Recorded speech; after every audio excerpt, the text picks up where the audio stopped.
প্রিয় বন্ধুরা কেমন আছেন? আশা করি সকলে ভালো আছেন এবং অনেক অনেক সুস্থ রয়েছেন। ইনফিনিক্স 2021-এ খুব সুন্দরভাবে কিন্তু স্টার্ট করেছিল।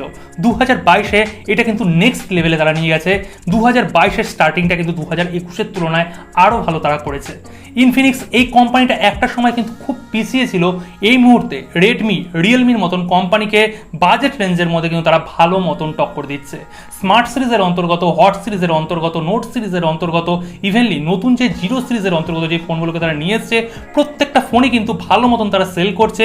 রিয়েলমির ফোন ছেড়ে, রেডমির ফোন ছেড়ে অনেক ইউজার আছে যারা এই মুহূর্তে ইন্ডিয়া এবং বাংলাদেশ থেকে ইনফিনিক্সের ফোন ইউজ করছে। ইনফিনিক্স তাদের হট সিরিজের অন্তর্গত হট 11 2022-এর আরেকটা নতুন মডেল নিয়ে চলে এলো, যেটা কিনা হট 11 নামে 2021-এর সেপ্টেম্বর মাসে লঞ্চ হয়েছিল। সেই ভ্যারিয়েন্টকে কিন্তু তারা একটু এনহ্যান্সড করে আর একটু কম দামের মধ্যে নিয়ে এসছে, মাত্র 9,000 টাকা, 8,999 টাকায় 4GB 64GB ভ্যারিয়েন্টটা ইন্ডিয়ান মার্কেটে আজকে লঞ্চ হয়ে গেল। আজকে এই ফোনটাকে নিয়ে আলোচনা করব, এই ফোনটার মধ্যে কি কি স্পেসিফিকেশন দিচ্ছে, কাদের এই ফোনটাকে কেনা উচিত আর কারা একদমই এই ফোনটাকে কিনবেন না, অবভিয়াসলি বাংলাদেশ মার্কেটে লঞ্চ হলে এই ফোনটার দাম কত হবে, সমস্ত কিছু আলোচনা করব এই একটা ভিডিওর মধ্যে। অবশ্যই ভিডিওকে শেষ পর্যন্ত দেখার অনুরোধ রাখলাম। একটা লাইক দিয়ে অ্যাটলিস্ট স্টার্ট করুন আর একটু ভালোবেসে চ্যানেলটাকে সাবস্ক্রাইব করে নোটিফিকেশন বেল প্রেস করে অল করে দিন। তো বন্ধুরা, ইনফিনিক্স হট সিরিজের অন্তর্গত হট 11 এই ফোনটা কিন্তু সেপ্টেম্বর মাস 2021-এ তারা লঞ্চ করেছিল।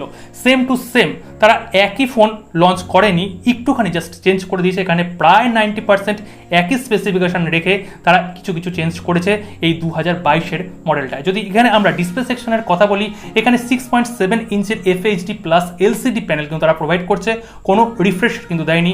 আগের সিরিজে তারা কিন্তু 2021-এর যে মডেলটা নিয়ে এসেছিল সেখানে 6.6 ইঞ্চের FHD প্লাস ডিসপ্লে ছিল এবং সেখানে হয়তো 90 হার্জ হয়তো, আমি পুরোপুরিভাবে বলতে পারছি না, 90 হার্জের হয়তো এখানে রিফ্রেশের তারা ইউজ করেছিল। যাই হোক না কেন, এখানে ডিসপ্লে সেকশন সেম টু সেমই রয়েছে, একটুখানি বড় তারা করে দিয়েছে।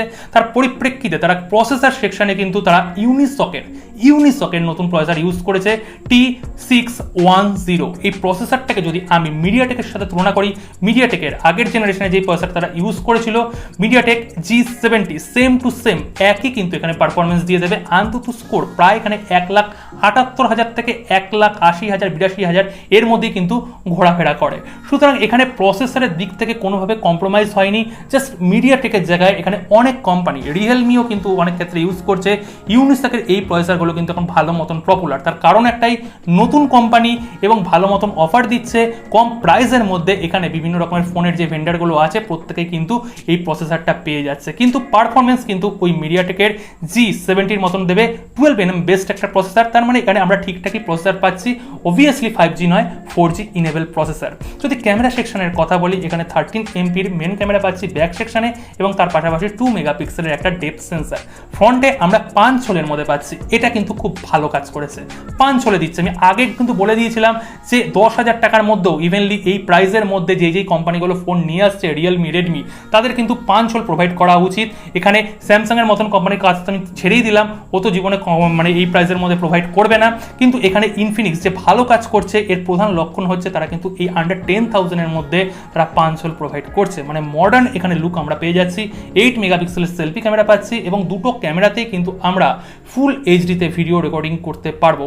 ক্যামেরা কোয়ালিটি সেই মাপের হয়তো হবে না, 15,000 টাকা 20,000 টাকা যেই রকম ক্যামেরা হয় সেই রকম নিশ্চয়ই পাবেন না, কিন্তু 10,000 টাকা ক্যাটাগরি ইন্ডিয়ান মার্কেটে এবং 12,000 13,000 টাকা এই রকম ক্যাটাগরি বাংলাদেশ মার্কেটের মধ্যে কিন্তু যেই ক্যামেরার কোয়ালিটি হয় সেই রকম কিন্তু আপনারা ক্যামেরা কোয়ালিটি পেয়ে যাবেন। যদি এখানে ব্যাটারি সেকশনের কথা বলি, 5000 mAh এর ব্যাটারি পাচ্ছি। আগের জেনারেশনে কিন্তু আমরা পেয়েছিলাম 5200 mAh এর ব্যাটারি। এখানে কিন্তু Type-C কানেক্টিভিটি পাচ্ছি। ইনবক্স আমরা 18 ওয়াটের চার্জার পেয়ে যাচ্ছি, মানে একটা ব্যালেন্স কিন্তু এখানে ব্যাটারি ব্যাকআপ পেয়ে যাচ্ছি। সঙ্গে এখানে সিঙ্গেল স্পিকার পাচ্ছি, DTS স্পিকার পাচ্ছি, এখানে কিন্তু স্টুডিও স্পিকার পাচ্ছি না, DTS ইনেবল স্পিকার পাচ্ছি এবং স্পিকারের কোয়ালিটি এই রেঞ্জ অনুযায়ী ঠিকঠাকই তারা দিচ্ছে। যদি এখানে সেন্সারের কথা বলি, বিভিন্ন রকমের সেন্সার আছে, এখানে জাইরো আছে, প্রক্সিমিটি সেন্সার রয়েছে এবং রাইট সাইডে এখানে ফিঙ্গারপ্রিন্ট সেন্সারও রয়েছে। এবং যেহেতু একটা টল ডিসপ্লে, এখানে কিন্তু ফিঙ্গারপ্রিন্ট সেন্সারটা কিছু ক্ষেত্রে যাদের হাত একটু ছোট একটুখানি অসুবিধা হতে পারে। যদি বিল্ড কোয়ালিটির কথা বলি, এখানে কিন্তু পুরোপুরি প্লাস্টিক বিল্ড কোয়ালিটি, মানে পলিকার্বনেট ইউজ করা হয়েছে, ব্ল্যাক সেকশনটা কিন্তু পুরোপুরি সাইন করছে, মানে এখানে ডেফিনেটলি ফিঙ্গারপ্রিন্ট পড়বে যদি আপনারা উইদাউট কভার এই ফোনটাকে ইউজ করেন, এবং ডেফিনেটলি কিন্তু স্ক্র্যাচ পড়বেই পড়বে।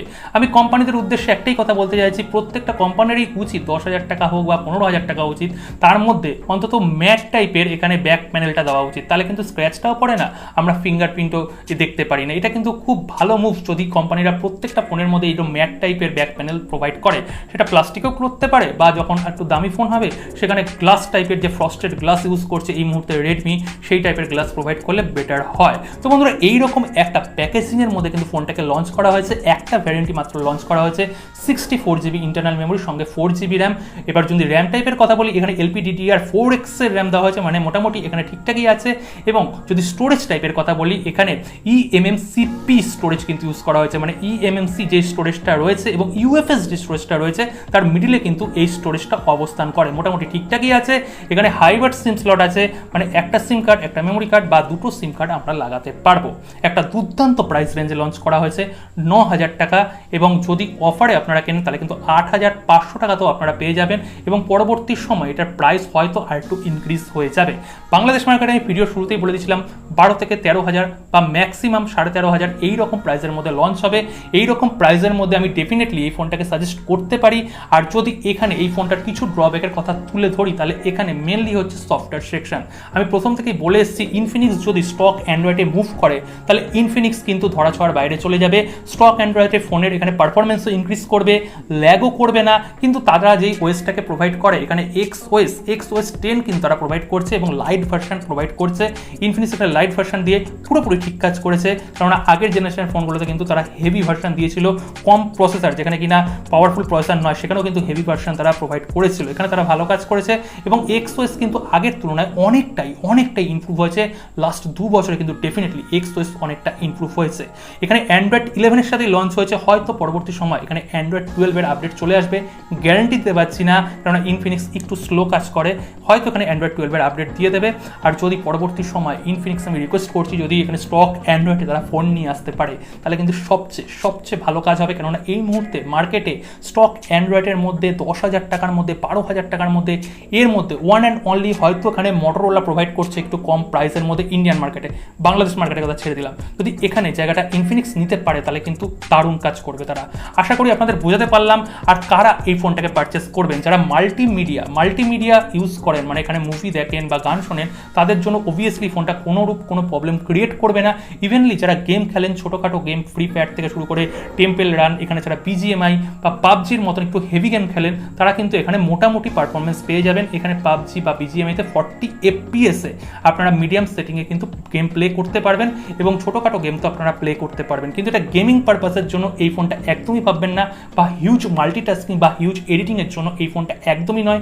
এই এডিটিংয়ের জন্য বা গেমিংয়ের জন্য আপনারা যদি এই ফোনটাকে কেনেন তাহলে পরবর্তী সময় কিন্তু বিপদে পড়বেন, স্লো হয়ে যাবে, ল্যাগ করবে, অনেক সমস্যা।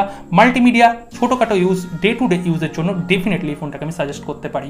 সকলে ভালো থাকবেন, সুখে থাকবেন, পরবর্তী ভিডিওর অপেক্ষায় থাকবেন। বাই।